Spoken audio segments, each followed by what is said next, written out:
functional medicine doctor, just let people really understand that what's known as alternative medicine is really should is mainstream medicine. That should be mainstream medicine. Like you talk about, functional medicine and it's about getting your body back in balance so the body can heal itself. And our mainstream allopathic medicine is just about giving you drugs or surgery to treat the symptoms. So, and that's what should be alternative medicine. Sometimes we need some surgery or drugs, right? So sometimes you do, and you're making a very good point, and it's a good time to put out a disclaimer that all the information that we're talking about is for educational purposes only. So people can't construe this information and start to self-treat or think that we're giving advice about what to do. If you think you have a problem with your brain and a risk for dementia, you have to go to your doctor, okay? Mm-hmm. Right. But there's also complementary approaches to Western medicine, which are very, very helpful. And the research clearly shows that. As a matter of fact, my second book is called The Improved Mind Diet. So in 2015, there were some studies done by some researchers and scientists, and they went after the foods that have been shown over and over in the research to protect the brain against dementia as one ages, dementia and Alzheimer's disease. Now, there's a lot of research on food and diet, like the Mediterranean diet, and reducing your risk as you age, mm-hmm. because those diets are loaded with antioxidants. Mm-hmm. They, depending on how you use those diets, how you use the various components, they should be low in carbohydrates, okay? Because of this insulin problem that we were talking about a moment ago. Mm-hmm. But nevertheless, there are some foods that have been shown to have a high level of antioxidants and anti-inflammatory compounds. They're called polyphenols mm-hmm. and flavonoids. Flavonoids are a component of polyphenols. And there's many substances like that. So what they did is they focused on two items that have shown consistently great results in the research. Blueberries mm-hmm. and berries in general, mm-hmm. and also leafy greens. Right. But leafy greens that are rich in certain nutrients, and that's all in my book. And by the way, I have a bonus for your readers, which will be a free chapter of the Improved Mind Diet, and we can talk about how to get that at the end.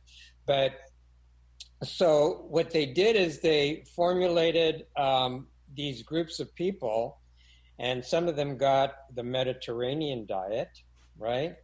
And then another group got what's called the DASH diet. It's called Dietary Approaches to Stop Hypertension. And in the Mind Diet, they kind of copied the Mediterranean diet. But what they did is they changed it to include more berries, more leafy greens, less dairy, mm-hmm. and less grain products, mm-hmm. okay? And they showed that the Mind Diet, which they coined the studies as, and they're a group of foods, was much better than any other diets in terms of protection if people only just moderately adhered to that diet.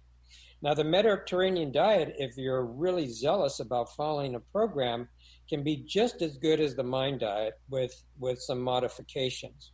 But bottom line is that food has been shown, and these diets have been shown, to actually reduce your risk for Alzheimer's disease. It's a very, very important component of what people can do for themselves in terms of helping themselves and their cognitive function as they age.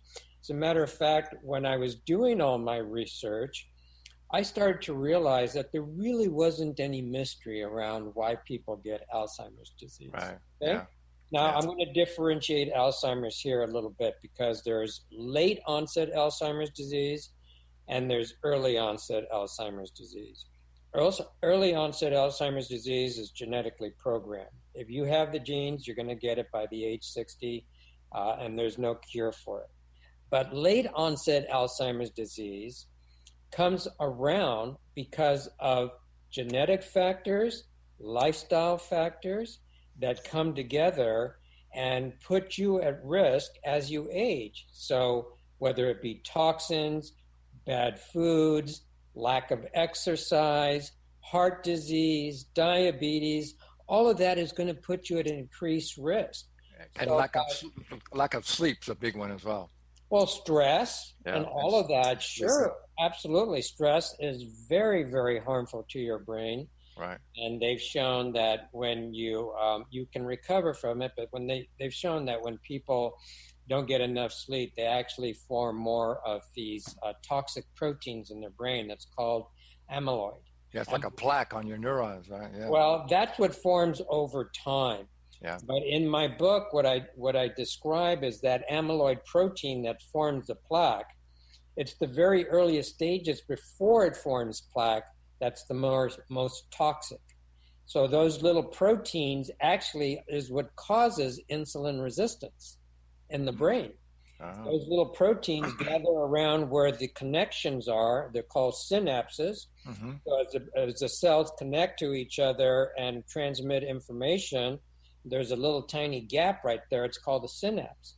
And we have many, many receptors there, which are really important for the communication of information. Well, the insulin receptors there and other receptors are affected by this amyloid protein. And what happens is it causes dysfunction of those receptors. And then the amyloid protein actually gets into the cell. And that causes a whole host of problems as well, too. Yeah. So it's a whole ball of wax that's going on there. But the bottom line is what I realized was that you could control the risk for late onset Alzheimer's disease if you become aware of what your risk factors may be, right, and doing some assessments, working with a good doctor that knows what he's doing and understands this type of information. And in my book, I keep talking about there is a model of medicine that Western medicine doctors are embracing now, just like they have functional medicine. So a lot of MDs practice functional medicine. And what another name for it is called personalized medicine. So what that is saying is that we're taking that person and we're tailoring the needs of that person to what we're going to be doing as far as therapies, whether it be drugs or diet or lifestyle, whatever it is, it's going to be a personalized approach. We assess what's going on with that person in terms of their biochemistry, their metabolism, their genetic susceptibility factors, and we'll say, okay, this is what we're going to be doing with you. There are now clinics and doctors practicing this approach in this country and around the world to deal with people at risk for Alzheimer's disease and people that are already showing the most earliest signs of Alzheimer's disease, which is a stage called mild cognitive impairment. Mm-hmm. I just want to add before we get too much further is that so people understand, that, there's certain foods and things that are specifically really good for the brain, but what you have to realize, the brain is just part of our body, right? So a basic healthy diet and a healthy lifestyle that I teach, getting the right exercise and getting the sleep and reducing stress, all those things are not just good for your body, but they're also good for your brain because your brain is part of your body, right? And as a matter of fact, my program that I work with people on is called my Body Brain Program. It's a program that I coined Brain Defend. And in Brain Defend, I work with people in terms of helping them to understand what their risk factors are, and taking control over those risk factors, correcting diet and lifestyle factors, and nutrition. Nutrition is extremely important. Supplements can be very, very important as you age. Mm-hmm. So that's all part of my program. Really good. So if someone wants to actually contact you and get a hold of you and work with you and get some coaching from you, how would they do that? Well, thank you for asking, Rico. So the Alzheimer's Solution.com.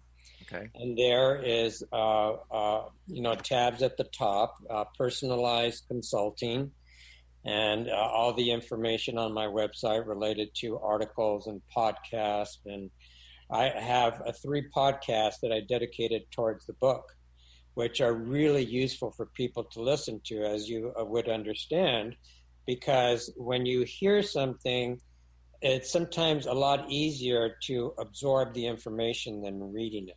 Right. My style of writing tends to be a little advanced, so it's good to listen to the information as well too. That's why I love doing podcasts with people like you, because it's a great way for people to tap into, oh, this is what this is all about, and this is how I can maybe start making a difference in my life. And that's your message too, right? Absolutely. Yeah. So it's all important information, but it's at the Alzheimer's Solution.com. And I've created a page for your listeners. It's Great. the Alzheimer's Solution.com/ageless living. And Very on good. there, if they want to just go right to there, it's got three bonuses for going over there and taking a look. So one of them is a complimentary discovery session with me. I give them 15 to 20 minutes and answer any questions they may have with regard to what we talked about on the show or anything else that they run across. I have a self-assessment form that I use with all the people that I work with, and that's something that I created, which is a set of questions that are about your risk factors. And you get an analysis afterwards of that. And then I refer to the Improved Mind Diet. Your readers can get on my list, and I will get them the first chapter of the Improved Mind Diet and all the recipes that I created for that. So that's a nice little gift for everybody listening if they go to the alzheimerssolution.com/ageless living. Very nice. Thank you so much for that. So I definitely encourage you to go there. Go to the alzheimerssolutions.com/ageless living. Okay, before we end, Ralph, how about let's give like 3 the most important things that you should avoid, and then maybe 3 the most important things that you need to be doing. Well, I think along the lines of what we were talking about is don't be a couch potato. Right. Yeah. One of the things that keeps your brain younger and renewing as you age is exercise. Yeah. Right. So when you exercise, you're actually encouraging the formation of new brain cells. Yeah, that's right. Okay. That's tip number 1. Tip number 2 is and I have the series, which, how do I get that information to your readers? It will be at the alzheimerssolution.com soon. I would say in about 2 weeks. So I have this video series on don't wait to be diagnosed. Okay? Yeah, so people can remember that in about 2 weeks, I'm going to have this up, don't wait to be diagnosed.com. Oh, and nice. it's a free video series on what you should be doing with nutrition. It's very instructive. It's all the information, most of the information that I have in the Improved Mind Diet. Right. So that covers, lifestyle and diet, right? And the third is don't be like me and be exposed to severe toxins, right. Without knowing what they mean to your health and going to somebody and having an evaluation as to where you might stand with these exposures. For example, amalgams. Amalgams are a significant source. Right. And at my website, I have a curated video library. I've picked out the best videos from YouTube of professionals, scientists, that talk about all these various topics, okay? So people can get a lot of education there. But amalgams are a source of mercury, and for some people, that can be a problem.